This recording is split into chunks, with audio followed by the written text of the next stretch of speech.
Walaupun saya dikenali sebagai orang yang kuat lawan Wahabi dan sebagainya, tapi kita bukan berlawan kerana benci.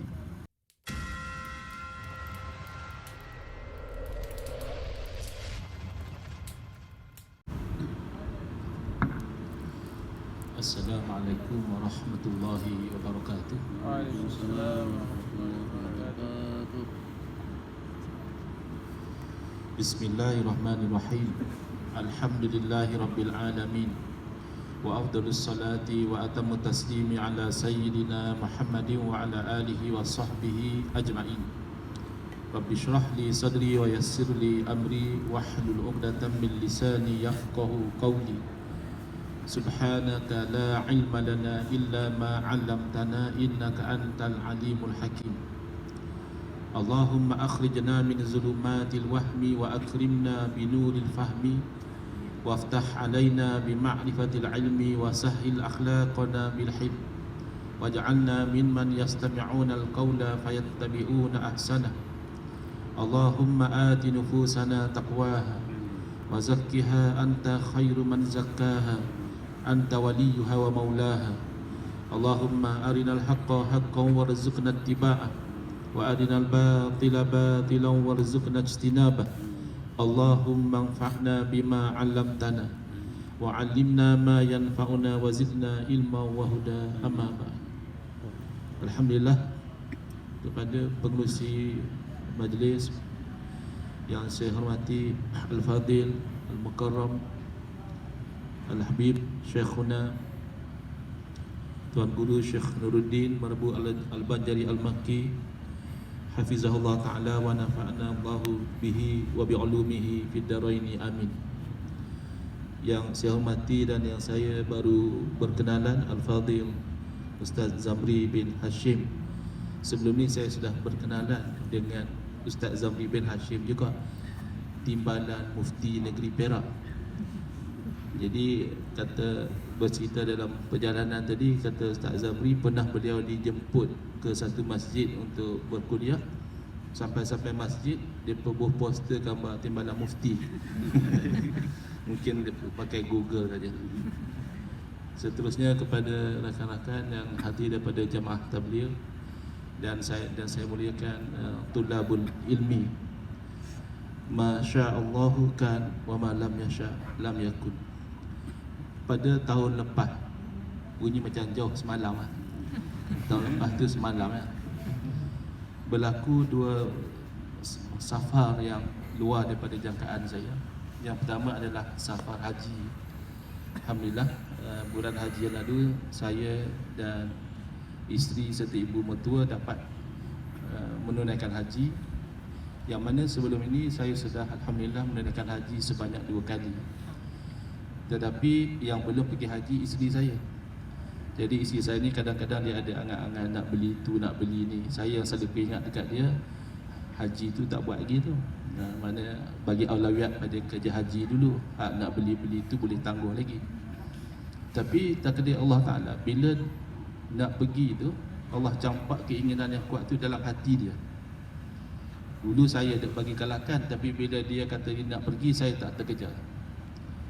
Lagipun dia nak pergi dengan swasta je.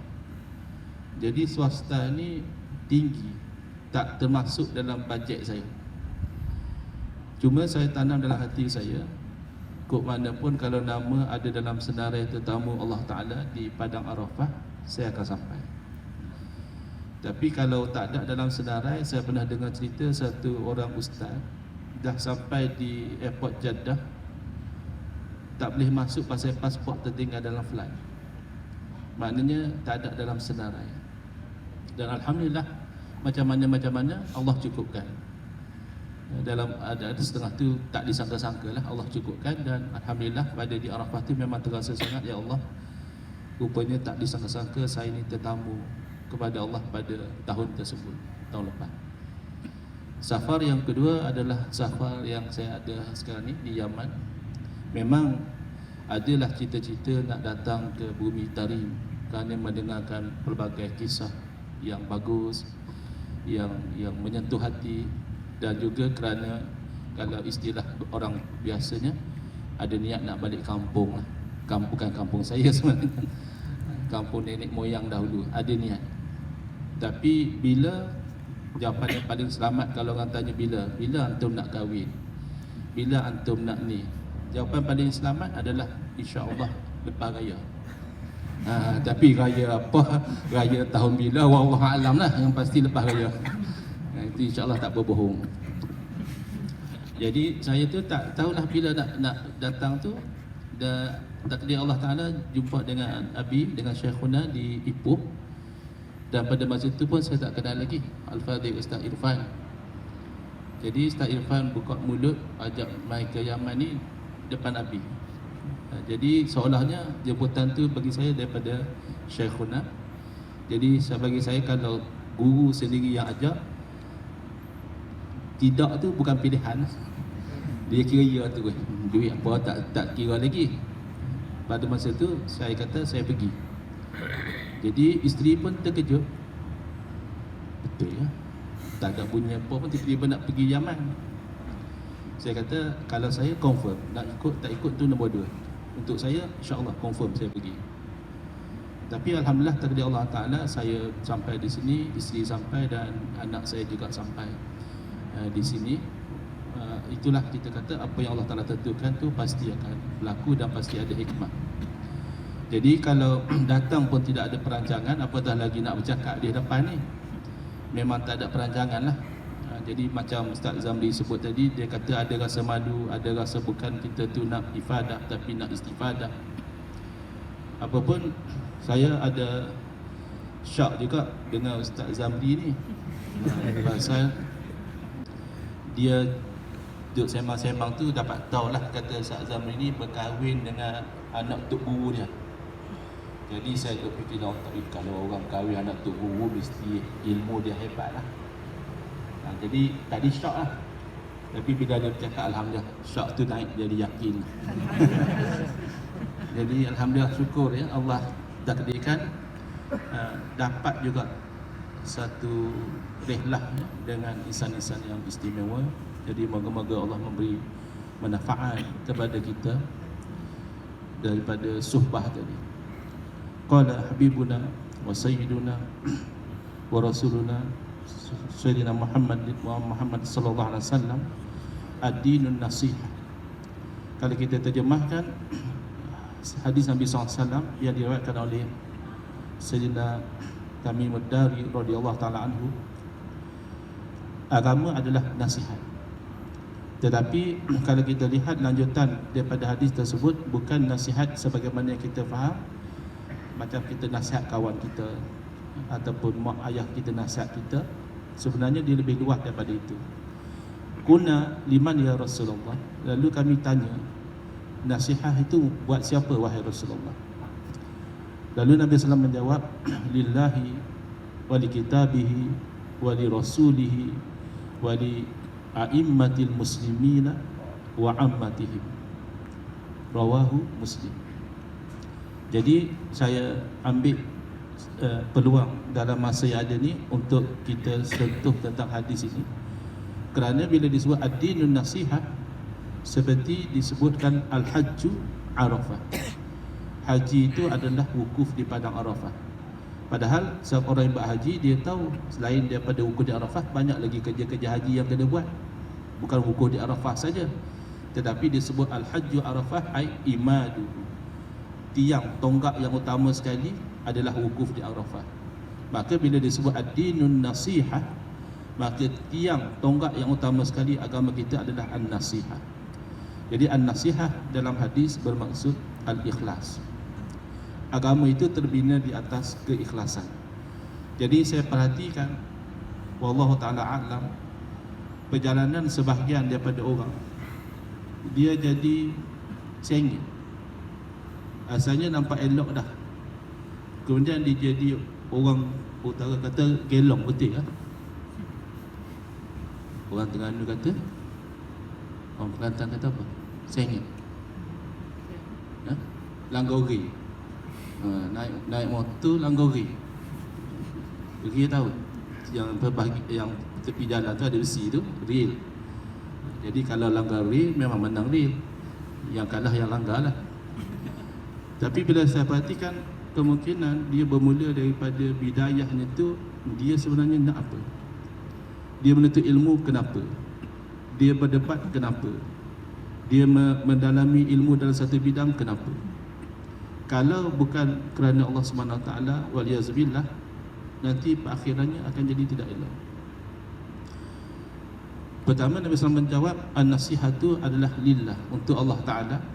Maka tentulah ikhlas kita kepada Allah Ta'ala itu berteraskan tauhid dan menjauhkan syirik. Jadi ini satu juga pengalaman yang saya dapat alami dalam rihlah ini. Sebelum sampai ke bumi Tarim ini, ada yang duduk di Malaysia kata di sini dia persembah kubur, kuburiyun. Jadi saya kata teruk sangat kalau kata kuburiyun, sebab sembah daripada Allah Ta'ala kufur, musyrik. Dan saya fikir logik lah, kita manusia ni lebih lagi orang Islam. Time orang tu hidup pun kita tak boleh sembah, betul tak? Time dia hidup, dia hebat, dia boleh buat macam-macam, dia boleh bantu kita, dia boleh recommend, dia boleh buat macam-macam. Kita hormat, kita kagum, kita sayang, tapi kita tak sembah. Tahu-tahu dia mati, kena kubur masuk dalam tanah, kita pergi sembah dia, tak logik. Dan alhamdulillah bila sampai di sini, sampai pula pagi-pagi jemaat tu terus kami dibawa ke kubur. Rupanya biasa saja, ziarah, berdoa, biasa saja, tak ada pada orang pergi sembah kubur. Lebih-lebih lagi kami pergi selepas itu, bukan ramai-ramai, lengang ya. Patut kalau orang di sini sembah kubur, hari-hari pun orang pergi sembah kubur. Jadi rupanya dengar dengan lihat tak sama. Kita dengar, kita lihat dulu, baru boleh kita pastikan. Jadi bila kita bertauhid kepada Allah Ta'ala, sekurang-kurangnya dia ada level akal dan dia ada level qalbi. Level akal, alhamdulillah ulama-ulama kita Asy'ariyah Maturidiyah telah istimbat daripada Quran dan hadis, dan mereka merumuskan dalam ilmu yang dikenali di tempat kita sebagai tauhid sifat 20. Di Yaman dia panggil apa? Ilmu tauhid saja atau ilmu sifat. Wallahu a'lam. Ilmu kalam. Lagi negatif di persepsi sebagian orang, dia kata ilmu kalam ni ulama tak bagi mengaji. Ilmu sifat 20 pun negatif juga, sebab mereka kata ilmu ni tak ada zaman Nabi. Ilmu ni adalah ilmu yang bid'ah. Mana ada zaman Nabi orang belajar sifat 20 macam tu. Kalau macam tu, macam-macam ilmu bid'ah. Ilmu hadis pun tak ada zaman Nabi SAW. Zaman Nabi orang tak bincang pun ni mutawatir ke, ini ahad ke, ini masyhur ke, ini sahih ke, ini dhaif ke, ini hasan ke. Jadi mereka pertama tidak faham beza antara ilmu dan penyusunan ilmu. Penyusunan ilmu biasa datang kemudian. Adakah kita tahu sahabat Nabi belajar tajwid, ini izhar, ini ikhfa, ini idgham bi gunnah, ini idgham bila gunnah? Adakah berarti tajwid itu salah? Tajwid ada zaman sahabat membaca Quran dengan betul, tapi penyusunan ilmu datang kemudian. Jadi pernah saya ditanya, betul atau tidak salafus soleh menolak sifat 20? Saya kata mustahil. Kerana bilanglah sifat 20. Pertama wujud. Kalau kata Allah tak wujud, apa jadi? Kufur lah, kafir. Yang kedua kidam, berarti Allah wujud, tidak ada permulaan. Kalau orang tu pergi kata, Allah dulu tak ada, lah ni baru Allah ada, kufur. Baqa, berarti Allah wujud, tidak ada perakhiran. Kalau orang kata memang Allah wujud, tapi satu masa pun Allah akan binasa juga, kufur. Jadi macam mana boleh kata salafus soleh tolak sifat 20? Macam mana boleh kata sifat 20 bid'ah? Jadi ilmu sifat 20 tu saya bagi tahu semenjak zaman Nabi Adam alaihissalam pun sudah ada. Orang yang mukmin pasti tahu Allah wujud, tidak ada permulaan, tidak ada perakhiran, tak sama seperti makhluk, tak berhajat kepada yang lain, Maha Esa, zat, sifat dan af'al dan seterusnya. Jadi bila kita ikhlas kepada Allah Ta'ala secara akliyah juga kita mustahil akan menerima syirik, sekutu bagi Allah Ta'ala. Tapi hati-hati ya. Jadi saya berharap yang ada di hadapan saya ini satu masa kalau pulang ke negeri masing-masing akan jadi benteng kepada akidah yang diwarisi daripada junjungan kita Nabi Muhammad sallallahu alaihi wasallam. Di Malaysia sudah ada orang kata Oleh kerana Allah Ta'ala maha berkuasa, kalau Allah nak, Allah boleh je menciptakan anak buat diri dia. Ini natijah daripada gagal memahami ta'alluq sifat kudrah, ta'alluq sifat iradah, gagal memahami hukum akal. Dan bahkan di banyak tempat hukum adat pun orang dah tak tahu. Orang ingat hukum adat tu macam adat Melayu, adat Cina, adat India. Maka dia kata hukum adat tak boleh bercanggah dengan hukum syarak. Macam mana? Hukum adat tu yang membantu hukum syarak. Adatnya pisau tu meluka kan. Maka kalau ditikam dengan pisau yang tajam, datang hukum syarak, kamu bersalah. Hakikat Allah yang bagi luka. Jadi ini contoh. Kemudian tauhid pergi pada tauhid qalbi, iaitulah yang ulama kita ajar dalam ilmu tasawuf, ilmu suluk dan sebagainya, untuk meresapkan apa yang kita tahu menjadi apa yang kita lihat dengan mata hati. Kalau tidak, orang tahu Allah wujud tapi tindakan dia macam tak ada Tuhan. Orang tahu kata Allah maha melihat tapi tindakan dia macam seperti dia berkatakan Allah tak nampak. Kemudian an-nasihatu li kitabihi, iaitu kita itu ikhlas kepada Al-Quran. Selain daripada kita membaca Al-Quran dengan elok, dengan betul, kita juga berusaha untuk memahami isi kandungan Al-Quran dan beramal dengan Al-Quran. Jadi ada orang pernah kata, saya datang ke masjid tak ada apa ilmu Al-Quran. Patutnya kena ada juga dalam kuliah ilmu Al-Quran. Yang saya tengok hanya ada ilmu tauhid, ilmu fiqh, ilmu tasawuf. Ustaz kata lagu tu. Nak bangkang pun dia ustaz. Lagi jadi tak elok pula. Tak mau bangkang pun kita tertanya-tanya, ilmu tauhid ambil daripada mana? Ilmu fiqh ambil daripada mana? Ilmu tasawuf ambil daripada mana? Kenapa saya sebut macam ini? Kerana seruan untuk beramal dengan Quran dan Sunnah tu seruan yang sudah naik, tetapi akhirnya membawa kepada cara yang tidak betul. Iaitu mereka kata kita pegang Quran Sunnah, kalau ulama bercanggah dengan Quran Sunnah kita tolak. Jadi kena tanya kepada orang tu lah, macam mana dia tahu ulama bercanggah dengan Quran Sunnah? Dia bahasa Arab pun tak faham, apatah lagi nahwu, balaghah dan sebagainya. Asbab penuzul lagi jauh lagi. Ya, usul tafsir lagi dia tak belajar. Ilmu dilalah pun dia tak faham. Jadi ini bahaya yang sedang bersebar dalam masyarakat dalam rangka nak ikhlas kepada Al-Quran. Dia nak pergi direct baca terjemah jadi mufti tu. Jadi zaman sekarang ni nak jadi mufti tak perlu lagi mengaji kitab daripada kulit ke kulit, dah dipermudahkan, memadai ada akaun Facebook sudah boleh jadi mufti. Dia pakai rasa, saya rasa haram kot, saya rasa halal, pergi tepuk pelan-pelan. Hang tahu tak hak rasa-rasa ni sebenarnya Master Chef, rancangan Master Chef, rasa kurang garam, kurang gula. Agama tak boleh pakai rasa-rasa. Jadi ini risiko yang sedang dihadapi oleh umat. Seruan untuk beramal dengan Quran dan Sunnah akhirnya membawa kepada punah kerana mereka tidak ikut kepada jambatan dia, iaitu para alim ulama. Kalaulah memahami Quran dan Sunnah, ilmu itu tidak perlu pada ulama, kenapa kan Nabi SAW beritahu walakin yakbidul ilma biqabdil ulama, ditarik ilmu dengan dimatikan ulama. Wali rasulihi, iaitu ikhlas kepada Rasulullah SAW. Maaf saya terlupa tadi tentang Al-Quran tadi pun kena diterangkan tentang ikut mazhab. Sebab ada orang dia tak mau lagi ikut mazhab pasal dia belajar hadis. Jadi kita tanya dia berapa hadis ada dalam dada dia, 40 hadis pun adalah. Sedangkan dahulu Imam Ahmad bin Hanbal rahimahullah mengatakan paling kurang nak jadi mujtahid 400,000 hadis. Dan ada orang yang berfatwa ditanya oleh murid dia, tuan guru kata kena ada 400,000 hadis dalam dada.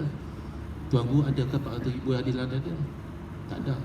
Habis tuan guru keluar fatwa, saya bukan keluar fatwa saya nak call fatwa orang yang ada 400,000 hadis dalam dada dia. Kita hadis 40 pun kita apa hak depan, hak ujung lupa. Ingat hak ujung, hak depan lupa. Betul kan macam tu. Tapi ada tak mau pakai mazhab dah. Yang itu kena bagi faham betul-betul bagaimana mazhab itu terbit, macam mana prinsip mazhab diiktiraf oleh Nabi SAW. Kemudian ikhlas kepada Nabi SAW tentulah dengan mengakui risalah kerasulan Nabi sallallahu alaihi wasallam dan sesuai dengan firman Allah Taala, "Qul in kuntum tuhibbunallaha fattabi'uni yuhibbukumullah." Sebut tentang sekiranya kamu kasih kepada Allah, maka ikutlah akan aku, nescaya Allah kasih kepada kamu. Jadi elemen kasih ini sudah makin jauh daripada sebahagian masyarakat. Mereka memperjuangkan sunnah, memperjuangkan agama, tapi sangat kering. Tidak ada rasa kasih dalam hati. Yang ada kita dapat rasakan kebencian, hasad, nak menjatuhkan, nak mengaibkan. Seolah-olah kasih itu tidak ada kena-mengena dengan agama. Yang penting hanya ada maklumat saja dalam kepala. Sebab itulah tadi Ustaz Zamri pun telah sebut tentang kelebihan di Yaman, bagaimana orang itu mempunyai hati yang lembut, yang mudah menangis kerana ada kasih. Bila kita kasih, kita akan rasa sedih melihat perkara-perkara yang buruk berlaku. Sedangkan cuba lihat dalam hadis Nabi SAW bersabda, "La yu'minu ahadukum hatta akuna ahabba ilaihi min walidihi wa walidihi wan nasi ajma'in." Atau kama qala sallallahu. Nabi SAW menggantungkan kesempurnaan iman itu dengan kasih. Tidak sempurna iman seseorang kamu sehingga aku menjadi orang yang paling dia kasih. Kemudian Nabi SAW juga bersabda, "La yu'minu ahadukum hatta yuhibba li akhihi ma yuhibbu li nafsihi." Tidak sempurna keimanan seseorang kamu hinggalah dia kasih buat saudaranya apa yang dikasih buat dirinya sendiri. Jadi bila ikhlas kepada Nabi SAW bukan hanya tahu sunnah Nabi SAW, tapi juga ada perasaan kasih kepada Nabi sallallahu alaihi wasallam dan juga tentulah kasih kepada zuriat Nabi sallallahu alaihi wasallam. Jadi sedih kita lihat sebagai umat Islam sangat membenci kepada habaib, bahkan mencaci nista kepada habaib, memburuk-burukkan habaib, bahkan ada yang meletakkan gambar anjing kepada habaib.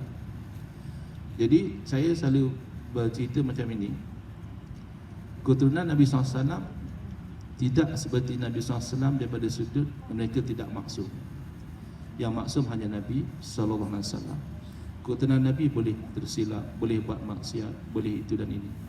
Tetapi tidakkah kalau kita ikhlas kepada Nabi SAW, bila keturunan bagi dia tersilap, kita itu melayan mereka seperti kalau anak kita yang tersilap. Kalau anak kita ditakdirkan buat maksiat, buat benda-benda yang tak betul, adakah kita membenci kepada anak kita? Pasti tidak. Pasti kita mengharapkan dia berubah, pasti kita mendoakan kebaikan buat dia. Maka lebih layak kita itu, kalau kita ahab, lebih kasih pada Nabi SAW, maka lebih lagi kita itu mengharapkan keturunan Nabi SAW yang tersilap, yang tersasar itu moga-moga dibimbing semula oleh Allah Subhanahu wa taala.